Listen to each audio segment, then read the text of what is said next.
ॐ गजाननं भूतगणादिसेवितं कपित्थजम्बुफलचारुभक्षणम् उमासुतं शोकविनाशकारकं नमामि विघ्नेश्वरपादपङ्कजम् सदा भवानी दाहिने गौरी पुत्र गणेश पांच देव रक्षा करे ब्रह्मा विष्णु महेश मृत्युंजय महादेव त्राहि माम शरणागतम जन्म मृत्यु जरा व्याधि पीड़ितम कर्म बंध। देखिए, आज है लोलारक छठ। आज के दिन अगर लोलारक छठ दुर्गा कुंड पर है, जो नहाता है उसके शरीर का रोग या सब दूर हो जाते हैं। उसके शरीर में कभी कोई रोग बीमारी नहीं आता है तो भी खत्म हो जाता है। किसी को बच्चा नहीं है, किसी कोई कारण से आज अगर नहा लेता है तो उसका समस्त पाप तत्काल नष्ट हो जाता है। क्योंकि आज सूर्य कुंड लोलारक छठ उसके माने, क्योंकि आज स्कंद भगवान का जन्म हुआ था, तो लोलारक छठ के दिन है। इसे लोलारक छठ का नाम से प्रसिद्ध है। तो आज उसका महिमा है। और देखिए, गणेश चतुर्थी की कथा तो हम नहीं भेजें, लेकिन आज हम भेज दे रहे हैं, उसको आप लोग रोज़ सुनिएगा। परसों बुधवार को राधा अष्टमी है। राधा अष्टमी का जो व्रत रहता है, खाली व्रत मात्र रह के और का 16 दिन कथा सुने, 16 दुर्बा 16 अक्षत लक्ष्मी जी को चढ़ाइए। और भाद के शुक्ल पक्ष से शुरू होता है, कुवार के कृष्ण पक्ष अष्टमी को खत्म होता है। इसीलिए उसका कथा हम कल डालेंगे। आज हम गणेश चतुर्थी का कथा डाल दे रहे हैं, उसको आप लोग रोज़ सुनिए पूरा अनंत चतुर्दशी तक। अभी अनंत चतुर्दशी आने वाला है, अभी बड़ा त्योहार आने वाला है, बहुत त्यौहार है इस महीने में। लेकिन ये सब क्या है कि सब भगवान हम लोग के लिए ही बनाए हैं। और बस करते रहिए, भगवान का याद करते रहिए कि भगवान ने हमसे करा दे। अब गणेश जी का कथा सुन लीजिए, कितना सुंदर कथा है। उसको सुनिए, दूसरों को सुनाइए, भेजिए। कथा पुराण सुनने का तो कोई और अंत नहीं है। अब देखिए कि गणेश भगवान जिस दिन गणेश जी आने वाले थे, गणेश चतुर्थी के दिन, उसी दिन गणेश चतुर्थी के दिन गणेश जी का विनायक रूप में जन्म हुआ था। तो उसी दिन गणेश उसमें विनायक थे। बाद में जब उनका गला कटा तो हो गए गणेश जी एकदम, क्योंकि वो शनि का दृष्टि लगा था। तो शनि का दृष्टि लगा था तो महादेव को सब कुछ पता था। ये सब देखिए, हम अपने मन से नहीं बोले, सब शिव पुराण में लिखा है। तो महादेव को सब कुछ पता था कि ये सब कुछ हो जो रहा है नाटक है। नाटक न करते तो कोई जानबूझ के तो गला काटता नहीं। ये सब महादेव का ही कृपा था। इसीलिए उनका वो जो गला काटे थे गणेश जी का, और उसके बाद उनको दूसरा मुख लगा था, तो शुद्ध थे। जो विनायक चतुर्थी के दिन जन्म लिए थे तो उनको शनि की दृष्टि लग गई थी। इसीलिए शनि का हमेशा, अगर शनि उसको देख लिए थे तो शनि हमेशा कहने कि बहुत सुंदर, लेकिन उनकी दृष्टि लगने की वजह से दूषित हो गए थे। तो गणेश जी का मूड़ी भगवान शंकर ने काटे थे। तो वही कहें, गणेश चतुर्थी के दिन एक गांव में एक किसान थे और उनकी दोनों पत्नी को 7 बेटे थे और 7 बहू थी। तो 6 बहू तो अपने मन का अपन करती थी। जो छोटी बहू थी वो गणेश जी को बहुत मानती थी। हमेशा गणेश जी का मट्टी से पूजा बनाती थी और गणेश जी को बैठाती थी। और गणेश जी का देखिए, श्रद्धा से, भक्ति से, प्रेम से आपके हृदय के भाव भगवान जानते हैं, सुनते हैं कि आपके हृदय में क्या चल रहा है, आप क्या सोच रही हैं, क्या विचार कर रही हैं। हम लोग सोचते हैं कि किसी को पता नहीं चलता हमारे अंदर क्या चले। महादेव को सब पता है, गणेश जी को सब पता है।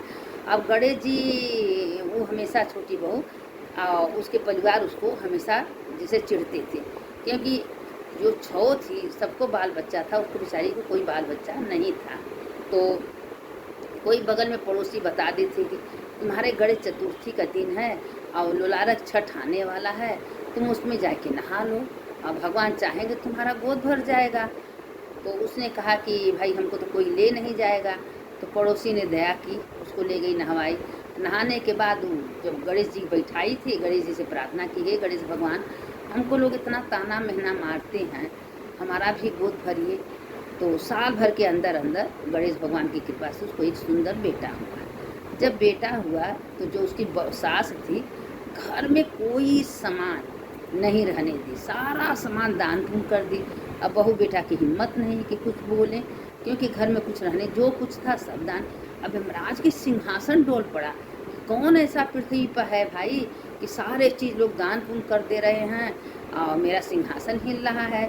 तो अपने दूतों से यमराज भेजे पृथ्वी पर कि कहें कि जाओ भाई पता लगाओ ऐसा कौन है। तो ये जो भगवान के दूत थे वो अपना फटा पुराना कपड़ा पहन के सबके दरवाजे पर गए, भाई कोई खाने को दे दो, कोई वस्त्र दे दो, कोई खाने को दे दो, लेकिन कोई ऐसा नहीं किया। और ठंड का समय था और वो क्या कि उसके दरवाजे पर गए और उसके घर में कुछ भी नहीं था, न खाने का था, न ओढ़ने का था, न बिछाने का था। एक पतला सा कम्बल था, उसके पति ने ओढ़े थे और वो अपने पति को धोती ओढ़ा के वो कम्बल उठा के उसको दे दी। तो यमराज वही कम्बल लेके, जो यमराज के दूत थे, कम्बल लेके यमराज के पास गए। जब यमराज के पास गए तो यमराज से कह रहे थे कि देखिए पृथ्वी पे एक बूढ़ा थी, उनके घर में कुछ नहीं, आखिरी एक कम्बल था, वो भी हमको दे दी। अब बताइए ऐसे दुनिया में कौन मिलेगा कि जो खाने का नहीं, कुछ नहीं, जो उसके घर में बा खटिया मचिया भर सबको देती जा रही है, कुछ भी नहीं रखी है। और उसके 7 बहू हैं, 7 बहू अंदर से क्रोधित होती हैं, खाली बस उसको प्यार करने वाली छोटी बहू है। छोटी बहू गणेश जी को घर में बैठाई है और गणेश जी का पूजा कर रही है, लेकिन उसके मन में विश्वास है हमारे प्रति, भगवान के प्रति, कि आज न तो कल भगवान हमारे घर में भी सुख शांति समृद्धि देंगे। तो यमराज तुरंत अपने गणों को भेजे, कहें जाओ बूढ़ा को लेके आओ। अब बूढ़ा रात को सोई थी, उनकी आत्मा को यमराज निकाल के ले गए। तो कहें कि यमराज कहें कि भाई तुम ऐसा क्यों कर रहे हो। तो कहें क्या करें, हमको पृथ्वी पर आपके यहाँ आना है तो कुछ करना पड़ेगा। तो कहें कि जब सब कुछ तुम दान की हो तो कोई ज़मीन जायदाद तो दान नहीं की हो तो तुमको ज़मीन नहीं मिलेगा। तो यमराज उसको भेज दिए। तो आई मंदिर में थोड़ा सा ज़मीन था वो भी दान कर दी। दान करने के लिए पृथ्वी माँ का, गणेश जी का, ललही छठ का, ऋषि पंचमी का कथा सुन रही थी, सबको सुना रही थी। करते करते जब 7वां दिन आया तो अपने बहू बेटा से कही कि अब हम कल चले जाएंगे भोर में। तो लोग कहें इसी तरह माता जी मजाक करें। ठीक 4 बजे यमराज आए, उसको ले गए वहाँ खूबसूरत। तो यमराज से कही कि पहला वचन है कि जब ही हम आपके अंदर घुसेंगे आप मेरा इच्छा की पूर्ति कीजिए। कहें क्या इच्छा, कहें जिंदगी भर जो मेरे पास था सब हम दान पुण्य कर दिए, मेरे घर में कुछ भी नहीं है, मेरे 7 बेटे हैं, 7 बहू हैं और मेरी छोटी बहू बहुत अच्छी है, वो गणेश जी का पूजा करती है, तो हमारे घर में तो कुछ होना चाहिए। अब जब हल्ला हुआ पड़ोसों के कि बूढ़ा तो मर गई है, बूढ़ा के घर में कुछ नहीं है, चलो हम लोग चाय पानी पहुँचाए आएँ। तो अपना क्या की कि पड़ोसी वाली चाय बना के लेके गई। तो कल का देखा जाएगा, सब उपवास कर रहे हैं, उनके घर में खाने पीने को कुछ नहीं है। और तो कहें ठीक है, तुम सब जिंदगी भर दी हो तो तुम्हारा घर खाली कैसे रहेगा, जाओ गणेश जी के पास। गणेश जी के पास गए, गणेश से प्रार्थना की। अब गणेश जी कहें कि तुम चिंता मत करो, तुम्हारे घर में कभी कोई अन्न वस्त्र का कमी नहीं रहेगा और तुम्हारे बेटा बहू 7 जन्म तक सुखी रहेंगे। तुम क्यों चिंता की हो, जो तुम अपने घर में एक सामान नहीं रखी सब दान कर दी, तो क्या दान का फल तुमको नहीं मिलेगा। और गणेश भगवान तथास्तु कहे। देखे तो किचन में सब बर्तन भड़वा अनाज पानी सारे सामान भर गया। एक घबरा में देखे तो बक्से में हीरा मोती सोना चांदी, एक बक्सा में देखें जो झोपड़ी थी महल में बदल गई। तो अपने बेटा से कहें, अब पड़ोसी वाले सोचें कि इन्हें सब उपवास करेंगे, आज हम थोड़ा सा इन लोगों के लिए थोड़ा भोजन बना के ले जाएं। तो जब जाके देख रहे थे तो बड़ा सुखी है भाई, इनके घर में तो खाना बन रहा है, चूल्हा जल रहा है, मार उत्सव मना रहा है, इनके घर में तो बहुत कुछ हो रहा है, कहाँ से सब इतना आया। तो अब 6 बेटा करें, देखिए माँ कर रही थी तो तुम लोग को तो बुरा लग रहा था कि माँ जो हैं सब दान पुण्य कर रही हैं, हमारे घर में कुछ नहीं। आज देखो आगे गई माँ, सब भंडार भर दी। तो उसके 6 बहू कहें हाँ आप लोग तो सही कह रहे हैं कि देखिए माँ आगे आगे गई हैं और पीछे से सारा भंडार भर दी हैं, अब तो हमारे घर में कभी कोई चीज़ की कमी नहीं है। अब बताइए जिसके घर में झोपड़िया से महल बन जाएगा, अन्न धन भंडार हो जाएगा, बच्चे सुखी हो जाएंगे, अच्छे अच्छे कपड़े लत्ता पहनेंगे। अब उसके घर में जो कि इतनी फटा पुराना दलित कुछ नहीं था, लेकिन बुराई आगे गई। अब भगवान से वचन ली, भगवान सब कुछ भर दी। अब छोटी बहू गणेश जी को बिठाए पूजा की। 1 साल के अंदर गणेश जी के कृपा से छोटी बहू को भी बेटा हो गया, वो भी सुखी हो गया, उसके पति भी मानने लगे। अब 7 बहनें मिल के जुल के कहते हैं जहाँ सुमत है वहाँ संपत्ति है और जहाँ कुमत है वहाँ विपत्ति है। तो अब 7 एक साथ खाना बनाना, माजना धोना, प्रेम से रहना, एक दूसरे का ध्यान देना, सब रहने लगी। और कहें तुम्हारे 7 बहू 7 बेटे मिल के रहेंगे, अभी ना दूसरे से पूछे कोई काम नहीं करेंगे, और तुम्हारे घर में धन दौलत सब कुछ भर जाएगा। तो गणेश भगवान कहें कि जो भी गणेश चतुर्थी से लेके अनंत चतुर्दश जो मेरा ये कथा सुनेगा, उसके घर में सुख शांति समृद्धि धन पैसे की कभी कोई कमी नहीं पड़ेगा, और उसका जो हमारा प्रेम उसकी हृदय में वास करेगा। ये गणेश भगवान स्वयं अपने मुख से ये बातें बोले हैं। तो देखिए, हमको समय नहीं मिला, इसीलिए हम आप लोग को ये कथा नहीं भेज पाए। आज हम ये कथा आप लोग को भेज रहे हैं। कृपया करके इसको रोज़ सुनिए, अनंत चतुर्दशी तक सुनिए। आपके घर में कभी कोई चीज़ की कमी नहीं होगी। गणेश जी के कृपा से आप सुखी रहेंगी।